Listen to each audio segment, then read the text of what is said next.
విజయవాడలో జరుగుతున్న ధర్నాను జయప్రదం చేయండి. కూటమి పరిపాలనలో దళితులపై జరుగుతున్న దాడులను నిరసిస్తూ బీఎస్పీ ఆధ్వర్యంలో ఈ నెల 24న విజయవాడలో జరిగే ధర్నాను జయప్రదం చేయండి.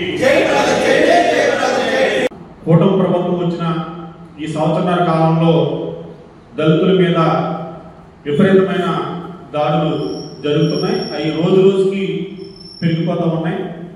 ఈ దళితుల మీద దాడులు జరగడానికి గల ప్రధాన కారణం ఈరోజు ఆంధ్రప్రదేశ్ శాసనసభలో డిప్యూటీ స్పీకర్గా ఎవరైతే రఘురామ కృష్ణరాజు గారు ఉన్నారో, ఈయన కూటమి ప్రభుత్వం వచ్చిన తొలినాళ్ళలోనే ఏలూరుపాడు అంటే వెస్ట్ గోదావరి జిల్లాలో ఉన్నటువంటి ఏలూరుపాడు గ్రామంలో ఈయన ఒక డిప్యూటీ స్పీకర్ అయి ఉండి అంబేద్కర్ ఫ్లెక్సీని ఈయనే తన స్వయంగా తన చేతితో తాను చిచ్చేసి అక్కడ లాండ్ ఆర్డర్ ప్రాబ్లంని ఈ కూటమి ప్రభుత్వంలో డిప్యూటీ స్పీకర్ క్రియేట్ చేయడం జరిగింది.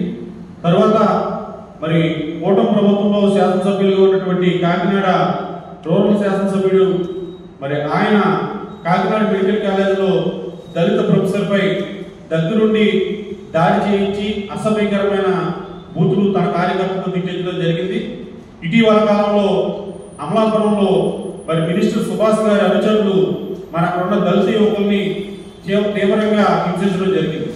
అంటే ఇక్కడ ఎవరైతే చట్టాన్ని కాపాడుతామని మరి ఎమ్మెల్యేలుగా ప్రమాణ స్వీకారం చేశారో వీళ్ళు చట్టాలను ఏమాత్రం కూడా పట్టించుకోకుండా రాష్ట్రంలో లాండ్ ఆర్డర్ ప్రాబ్లం క్రియేట్ కావడానికి ఈ కూటమి ప్రభుత్వం ఉన్నటువంటి మినిస్టర్లు ఎమ్మెల్యేలు వీళ్ళు చేసినటువంటి ఘనకార్యాల వల్ల వీళ్ళని స్ఫూర్తిగా తీసుకున్నటువంటి ఆ కూటమి ప్రభుత్వానికి చెందినటువంటి కార్యకర్తలు లేదంటే ఆయా పార్టీలకు సంబంధించిన నాయకులు రోజుల తరబడి విపరీతంగా రెచ్చిపోయి దళితుల మీద ఎక్కడ పడితే అక్కడ దాడులు చేస్తామన్నారు. తిరుపతి యూనివర్సిటీలో ప్రొఫెసర్ మీదే ఆయన ఛాంబర్లో దాడి చేసి గాయపరచడం జరిగింది.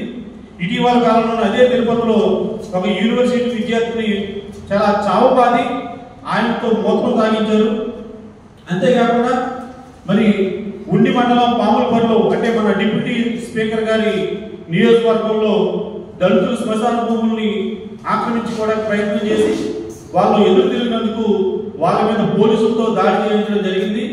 రోజు పేపర్ తిరిగేసినా టీవీలో వార్తలు చూసినా రాష్ట్రంలో ప్రతిరోజు ఎక్కడో ఒక చోట దళితుల మీద దాడులు నిరంతరం జరుగుతూ ఉన్నది కూటమి పాలనలో. మరి ఈ కూటమి ప్రతిపక్షం ఉన్నప్పుడు జగన్ గారి పరిపాలనలో దళితుల మీద దాడులు జరిగినప్పుడు చాలా తీవ్రంగా స్పందించి అక్కడ వెళ్ళి దళితులు పరామర్శించి ఈ జగన్ పోయిన తర్వాత మా ప్రభుత్వం వస్తే దళితులకు రక్షణ కల్పిస్తామని చెప్పేసి అనేక మాయమాటలు చెప్పి దళితుల్ని ప్రలోభ పెట్టి మేమే సరైన పరిపాలిస్తాం, దళితులకు రక్షణ కల్పిస్తామని దళితులు ఓట్లన్నీ వేయించుకున్నటువంటి ఈ కూటమి పార్టీలు ఇవాళ అధికారంలోకి వచ్చిన తర్వాత జగన్ పరిపాలన కంటే దారుణంగా మరి దళితుల్ని హింసిస్తున్నారు, దాడులు చేస్తా ఉన్నారు. దళితులపై జరుగుతున్న దాడుల విషయంలో బహుజన్ సమాజ్ పార్టీ రాష్ట్ర కమిటీ తీవ్రంగా ఆలోచించి ఈ దళితులపై జరుగుతున్న దాడుల్లో ఎవరు మాట్లాడినా మాట్లాడకపోయినా ఈ రాష్ట్రంలో దళితులకి తన గొంతుగా దళితులకి అండగా ఉన్నటువంటి ఏకైక పార్టీ బహుజన్ సమాజ్ పార్టీ. దళితుల మీద ఇదే విధంగా దాడులు చేస్తే బహుజన్ సమాజ్ పార్టీ చూస్తూ ఊరుకోదు, రోడ్ల మీద రావడానికి సిద్ధంగా ఉంది. మరి కూటమి నాయకులకి హెచ్చరిస్తూ ఉన్నాం, మీ పరిపాలనా విధానం మార్చుకోండి, లాండ్ ఆర్డర్ని కంట్రోల్ చేయండి. మీ కార్యకర్తల వల్ల ఈ రాష్ట్రంలో లాండ్ ఆర్డర్ ప్రాబ్లం వస్తుంది.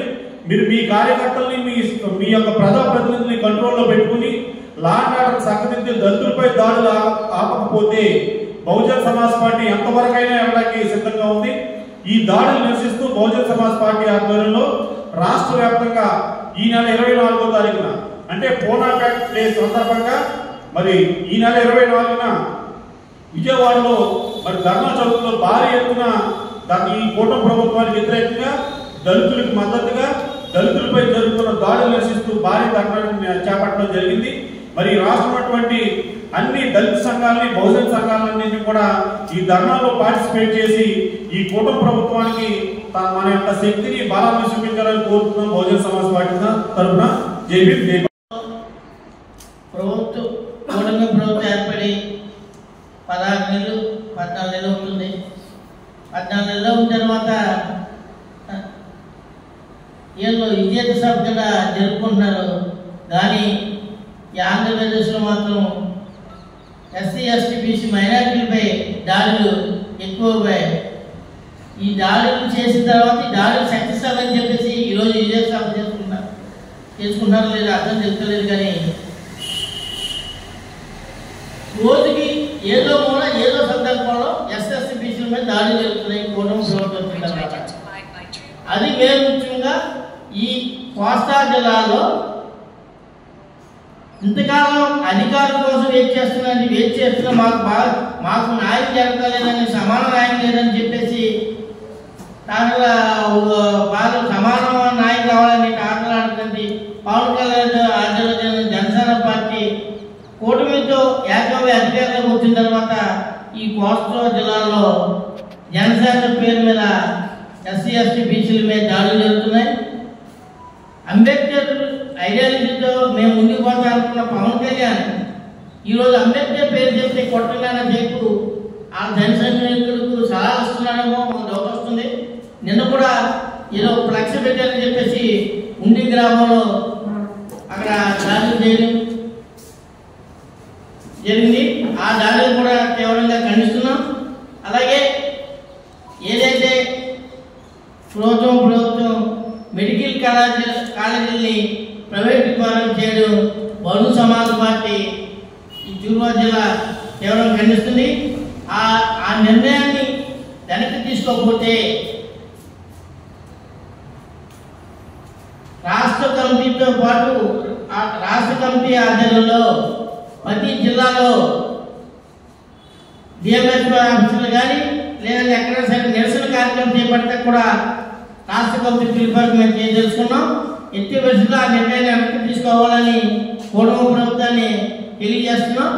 అలాగే ఈ నెల 25వ తారీఖుని జరిగే ఈ మహాధర్నాన్ని బహుజన సమాజ్ పార్టీలో జరిగే మహాధర్నాన్ని జయప్రదం చేయమని తూర్పుగోదావరి జిల్లాలో ఉన్న బహుజన సమాజ్ పార్టీ కార్యకర్తలకు అంబేద్కరిస్టులకు అందరూ కూడా నేను పిలిపిస్తున్నాను. కంపల్సరిగా ఈ నెల 20 విజయవాడలో మహాధర్నా జయప్రదం చేయవలసిందిగా బీఎస్పీ కార్యకర్తలకు అందరికీ తెలియజేస్తున్నాను.